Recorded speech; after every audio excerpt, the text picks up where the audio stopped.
आप सुन रहे हैं हिंदी साहित्य की सर्वश्रेष्ठ कहानियाँ। आज की कहानी का शीर्षक है उसने कहा था, जिसके लेखक हैं चंद्रधर शर्मा गुलेरी।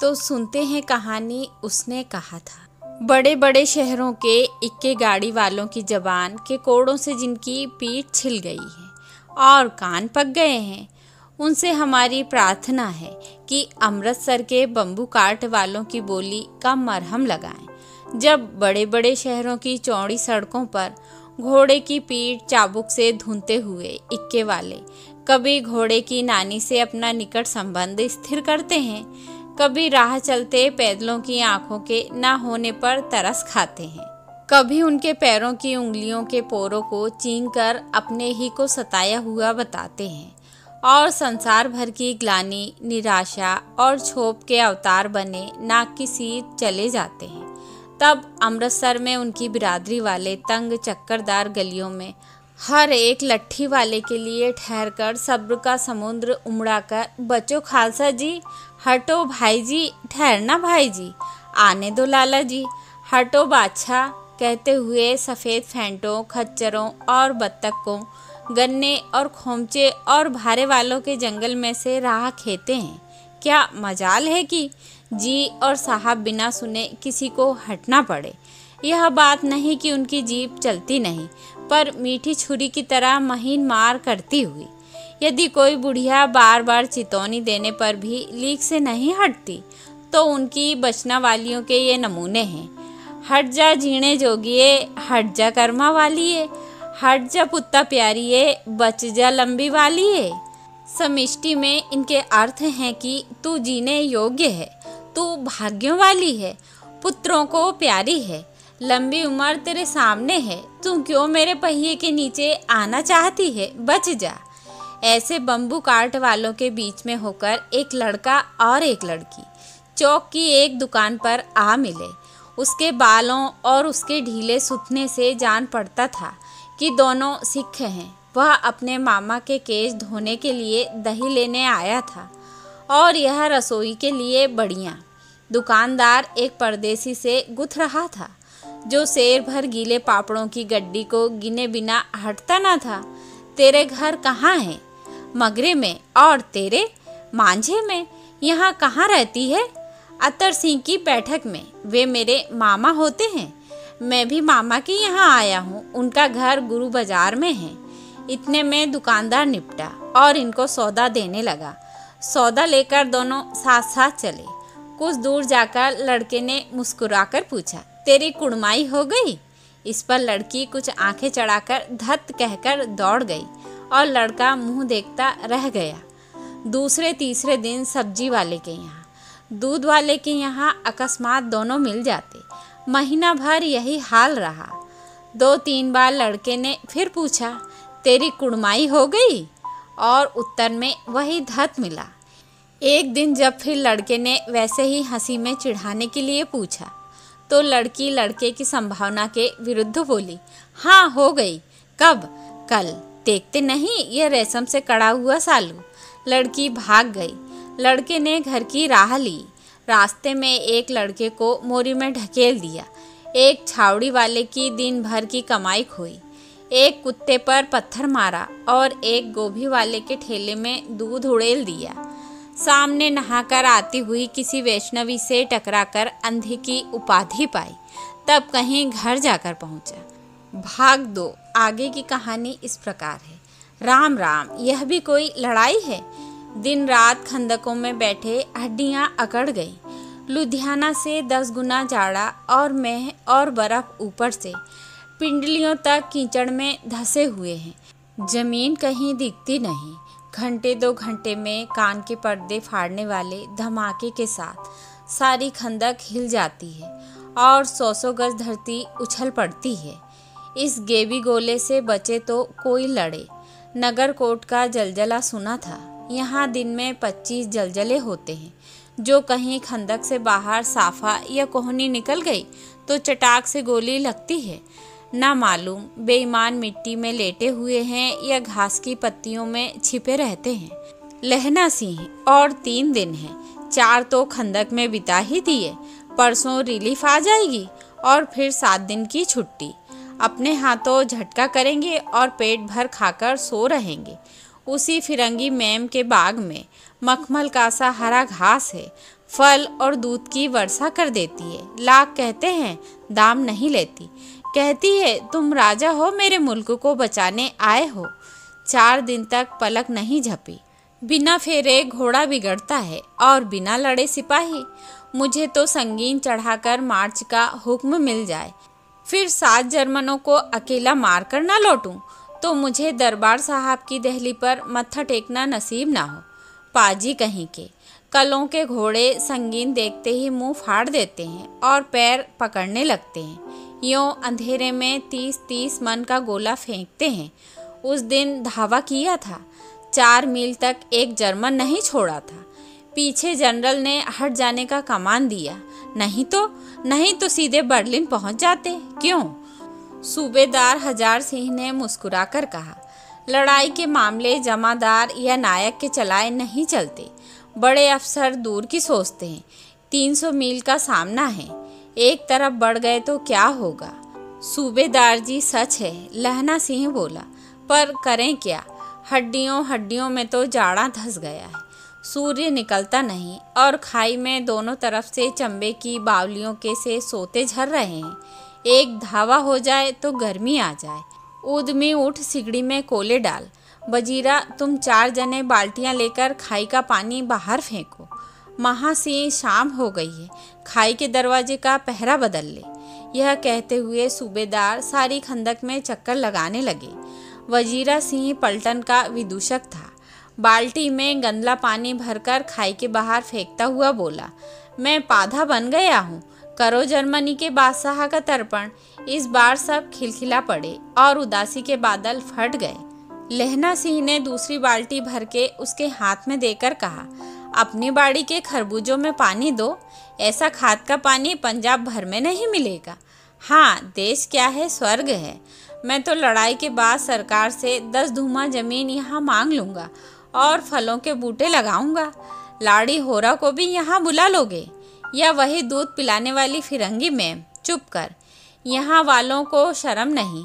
देश की चाल है। आज तक मैं उसे समझा न सका कि सिख तंबाकू नहीं पीते।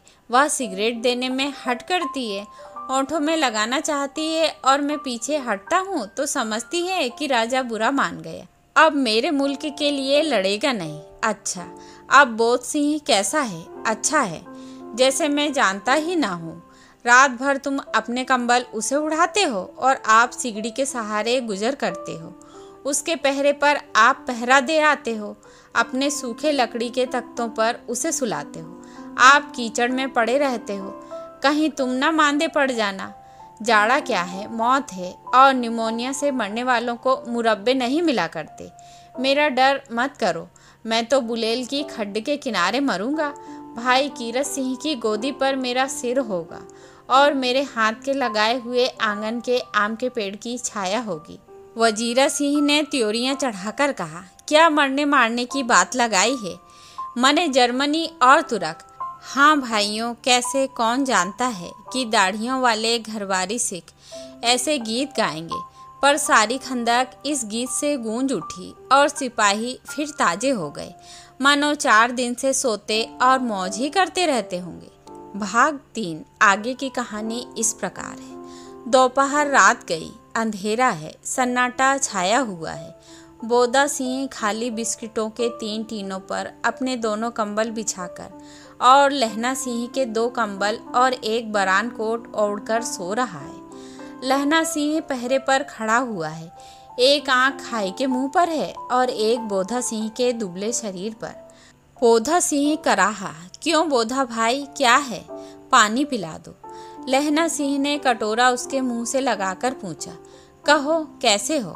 पानी पीकर बोधा बोला, कंपनी छूट रही है, रोम रोम में तार दौड़ रहे हैं, दांत बज रहे हैं। अच्छा, मेरी जर्सी पहन लो। और तुम? मेरे पास सिगड़ी है और मुझे गर्मी लगती है, पसीना आ रहा है ना, मैं नहीं पहनता।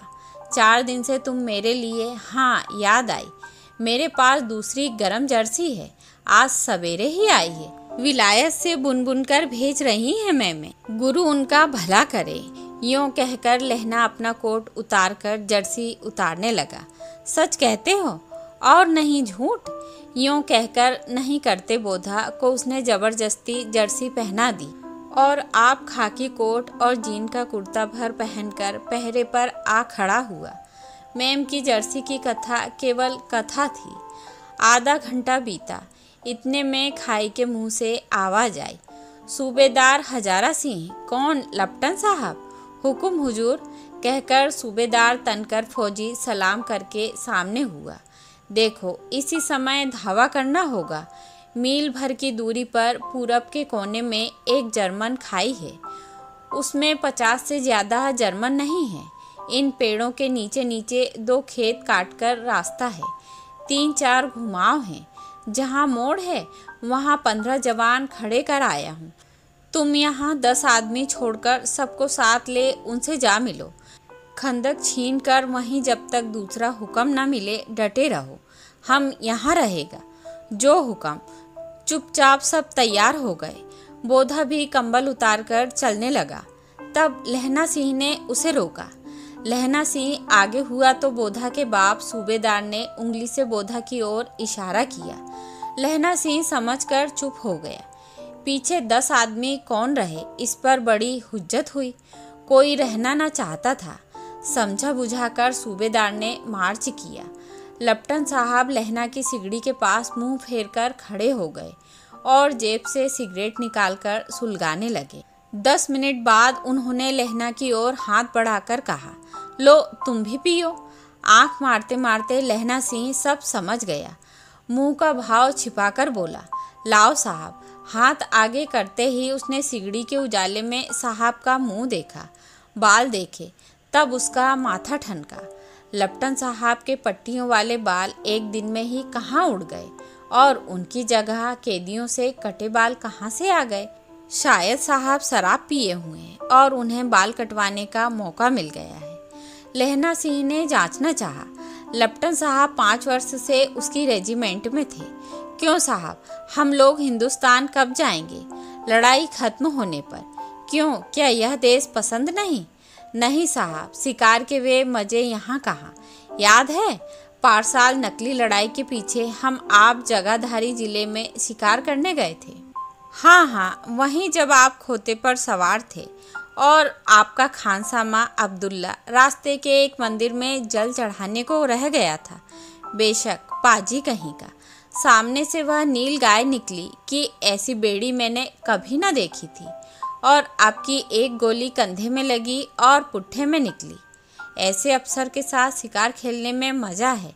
क्यों साहब, शिमले से तैयार होकर उस नील गाय का सिर आ गया था ना? आपने कहा था कि रेजिमेंट की मेस में लगाएंगे। हाँ, पर मैंने वह विलायत भेज दिया। ऐसे बड़े बड़े सींग 2-2 फुट के तो होंगे। हाँ, लहना सिंह 2 फुट 4 इंच के थे। तुमने सिगरेट नहीं पिया? पीता हूँ साहब, दिया सलाई ले आता हूँ, कहकर लहना सिंह खंदक में घुसा। अब उसे संदेह नहीं रहा था। उसने झटपट निश्चय कर लिया कि क्या करना चाहिए। अंधेरे में किसी सोने वाले से वह टकराया। कौन, वजीर सिंह? हाँ, क्यों लहना, क्या कयामत आ गई? जरा तो आंख लगने दी होती। भाग 4 आगे की कहानी इस प्रकार है। होश में आओ, कयामत आई और लपटन साहब की वर्दी पहनकर आई है। क्या? लपटन साहब या तो मारे गए हैं या कैद हो गए हैं। उनकी वर्दी पहनकर यह कोई जर्मन आया है। सूबेदार ने इसका मुंह नहीं देखा, मैंने देखा और बातें की हैं। सोहरा साफ उर्दू बोलता है, पर किताबी उर्दू, और मुझे पीने को सिगरेट दिया। तो अब मारे गए, धोखा है। सूबेदार होरा कीचड़ में चक्कर काटते फिरेंगे और यहाँ खाई पर धावा होगा। उठो, एक काम करो, पलटन के पैरों के निशान देखते देखते दौड़ जाओ। अभी बहुत दूर न गए होंगे। सूबेदार से कहो एकदम लौट आए। खंदक की बात झूठ है। चले जाओ, खंदक के पीछे से निकल जाओ। पत्ता तक न खड़के, देर मत करो। हुक्म तो यह है कि यहीं ऐसी तैसी हुक्म की। मेरा हुक्म जमादार लहना सिंह, जो इस वक्त यहाँ सबसे बड़ा अफसर है, उसका हुक्म है। मैं लपटन साहब की खबर लेता हूँ। पर यहाँ तो तुम 8 हो। 8 नहीं 10 लाख, एक एक अकालिया सिख 1.25 लाख के बराबर होता है। चले जाओ। लौटकर खाई के मुहाने पर लहना सिंह दीवार से चिपक गया। उसने देखा कि लपटन साहब ने जेब से बेल के बराबर 3 गोले निकाले। तीनों को जगह जगह खंदक की दीवारों में घुसेड़ दिया और तीनों में एक तार सा बांध दिया। तार के आगे सूत की एक गुत्थी थी जिसे सिगड़ी के पास रखा। बाहर की तरफ जाकर एक दिया सलाई जलाकर गुत्थी पर रखने ही वाले थे कि बिजली की तरह दोनों हाथों से उल्टी बंदूक को उठाकर लहना सिंह ने साहब की कोहनी पर तानकर दे मारा। धमाके के साथ साहब के हाथ से दिया सलाई गिर पड़ी। लहना सिंह ने एक कुंदा साहब की गर्दन पर मारा और साहब आंख मीच ओ माय गॉड कहते हुए चित्त हो गए। लहना सिंह ने तीनों गोले बीन कर खंदक के बाहर फेंके और साहब को घसीटकर सिगड़ी के पास लिटाया। जेबों की तलाशी ली। 3-4 लिफाफे और एक डायरी निकालकर उन्हें अपनी जेब के हवाले किया। साहब की मूर्छा हटी। लहना सिंह हंसकर बोला, क्यों लपटन साहब, मिजाज कैसा है? आज मैंने बहुत बातें सीखी। यह सीखा कि सिख सिगरेट पीते हैं। यह सीखा कि जगाधारी के ज़िले में नील गायें होती हैं और उनके 2 फुट 4 इंच के सींग होते हैं। यह सीखा कि मुसलमान खानसामा मूर्तियों पर जल चढ़ाते हैं और लपटन साहब खोते पर चढ़ते हैं। पर यह तो कहो, ऐसी साफ उर्दू कहाँ से सीख आए? हमारे लपटन साहब तो बिन डैम के 5 लफ्ज भी नहीं बोला करते थे। लहना ने पतलून के जेबों की तलाशी नहीं ली थी। साहब ने मानो जाड़े से बचने के लिए दोनों हाथ जेबों में डाले। लहना सिंह कहता गया, चालाक तो बड़े हो, पर मांझे का लहना इतने बरस लपटन साहब के साथ रहा है। उसे चकमा देने के लिए 4 आंखें चाहिए। 3 महीने हुए एक तुर्की मौलवी मेरे गांव आया था। औरतों को बच्चे होने के लिए ताबीज़ बांटता था और बच्चों को दवाई देता था। चौधरी के बड़ के नीचे मंजा बिछाकर हुक्का पीता रहता था और कहता था कि जर्मनी वाले बड़े पंडित हैं। वेद पढ़ पढ़कर उसमें से विमान चलाने की विद्या जान गए हैं। गौ को नहीं मारते। हिंदुस्तान में आ जाएंगे तो गोहत्या बंद कर देंगे। मंडी के बनियों को बहकाता कि डाक खाने से रुपया निकाल लो, सरकार का राज्य जाने वाला है। डाक बाबू पोलू राम भी डर गया था। मैंने मुल्ला जी की दाढ़ी मूंड दी थी और गांव से बाहर निकालकर कहा था कि जो मेरे गांव में अब पैर रखा तो। इतने में ही साहब की जेब में से पिस्तौल चला और लहना की जांघ में गोली लगी। इधर लहना की हेनरी मार्टिन के 2 फायरों ने साहब की कपाल क्रिया कर दी। धड़ाका सुनकर सब दौड़ आए। बोधा चिल्लाया, क्या है? लहना ने उसे यह कहकर सुला दिया। एक हड़का हुआ कुत्ता आया था, मार दिया और औरों से सब हाल कह दिया। सब बंदूकें लेकर तैयार हो गए। लहना ने साफा फाड़कर घाव के दोनों तरफ पट्टियां कसकर बांधी। घाव मांस में ही था। पट्टियों के कसने से लहू निकलना बंद हो गया। इतने में 70 जर्मन चिल्लाकर खाई में घुस पड़े। सिखों की बंदूकों की बाढ़ ने पहले धावे को रोका, दूसरे को रोका, पर यहाँ थे 8 और वे 70। लहना सिंह तक तक कर मार रहा था। वह खड़ा था और वे लेटे हुए थे। अपने मुर्दा भाइयों के शरीर पर चढ़कर जर्मन आगे घुस आते थे। थोड़े से मिनटों में वे और अचानक आवाज आई, वाह गुरुजी की फतह, वाह गुरुजी का खालसा। और धड़ाधड़ बंदूकों के फायर जर्मनों की पीठ पर पड़ने लगे। ऐन मौके पर जर्मन 2 चक्की के पाटों के बीच में आ गए। पीछे से सूबेदार हजारा सिंह के जवान आग बरसाते थे और सामने लहना सिंह के साथियों के संगीन चल रहे थे। पास आने पर पीछे वालों ने भी संगीन पिरोना शुरू कर दिया। एक किलकारी और, अकाल सिखा दी फौज आई, वाह गुरुजी दी फतह, वाह गुरुजी दा खालसा, सत श्री अकाल पुरख। और लड़ाई खत्म हो गई। 63 जर्मन या तो खेत रहे थे या कराह रहे थे। सिखों में 15 के प्राण गए। सूबेदार के दाहिने कंधे में से गोली आर पार निकल गई। लहना सिंह की पसली में एक गोली लगी। उसने घाव को खंदक की गीली मट्टी से पूर लिया और बाकी का साफा कसकर कमरबंद की तरह लपेट लिया। किसी को खबर न हुई कि लहना का दूसरा घाव भारी घाव लगा है। लड़ाई के समय चांद निकल आया था, ऐसा चांद जिसके प्रकाश से संस्कृत कवियों का दिया हुआ छई नाम सार्थक होता है।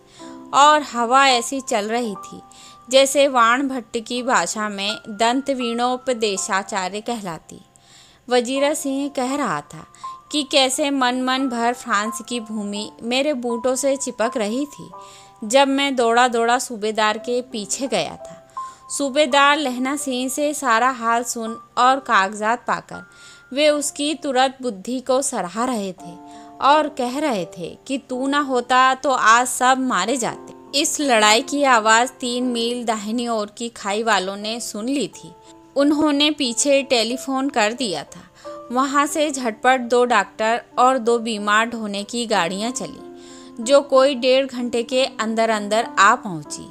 फील्ड अस्पताल नज़दीक था, सुबह होते होते वहाँ पहुँच जाएंगे, इसलिए मामूली पट्टी बांधकर एक गाड़ी में घायल लिटाए गए और दूसरी में लाशें रखी गईं। सूबेदार ने लहना सिंह की जांघ में पट्टी बंधवानी चाहिए, पर उसने यह कहकर टाल दिया कि थोड़ा घाव है, सवेरे देखा जाएगा।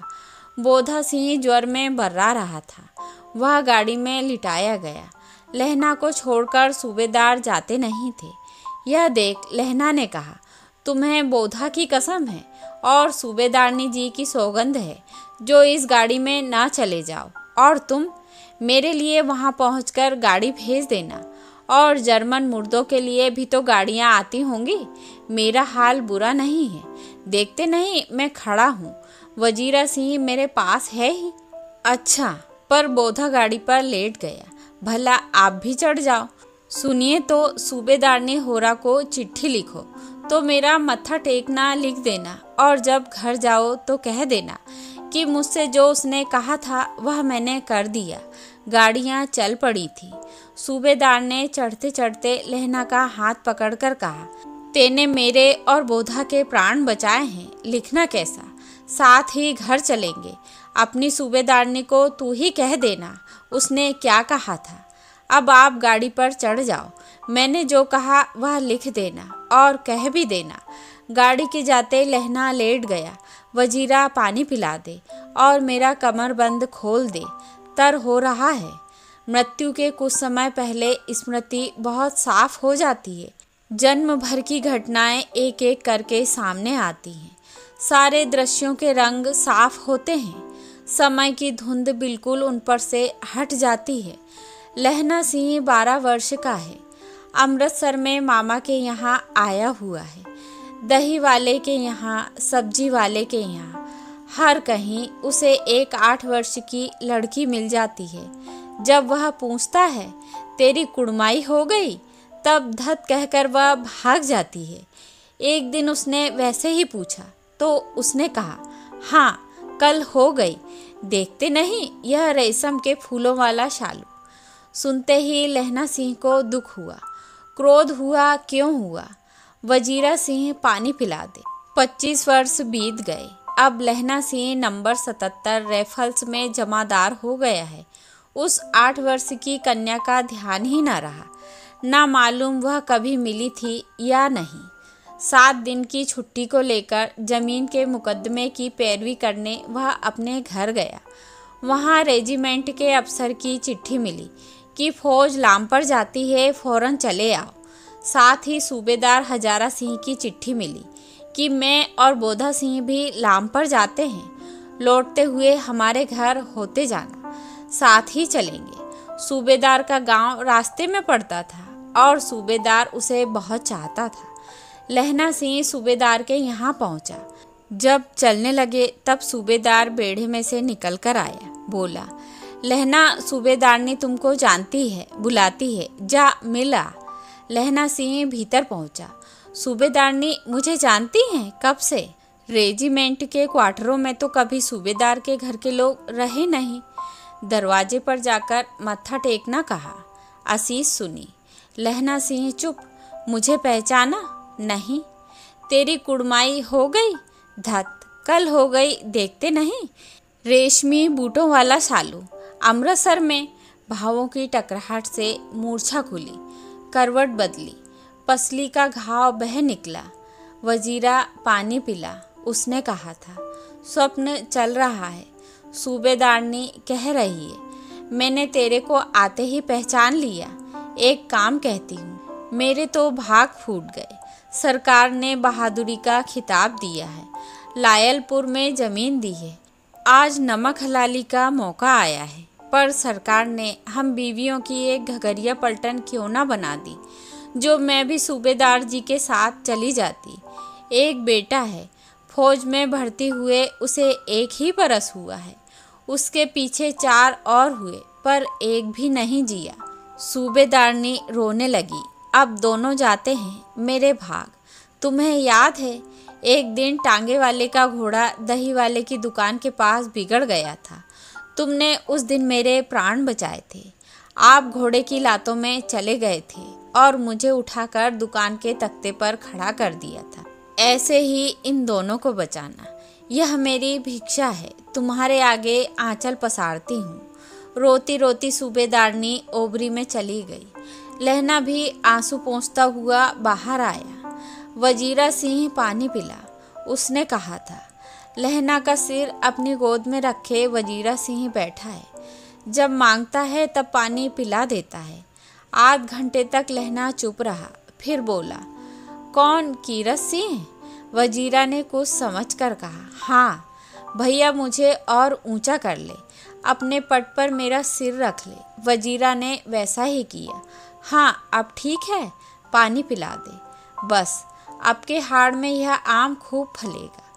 चचा भतीजा दोनों यहीं बैठकर आम खाना। जितना बड़ा तेरा भतीजा है उतना ही यह आम है। जिस महीने में उसका जन्म हुआ था उसी महीने में मैंने इसे लगाया था। वजीरा सिंह के आंसू टप टप टपक रहे थे। कुछ दिन पीछे लोगों ने अखबारों में पढ़ा, फ्रांस और बेल्जियम 68वीं सूची, मैदान में घाव से मरा, नंबर 77 सिख राइफल्स जमादार लहना सिंह। तो यह थी कहानी, उसने कहा था। आशा करती हूँ आप सभी को पसंद आएगी।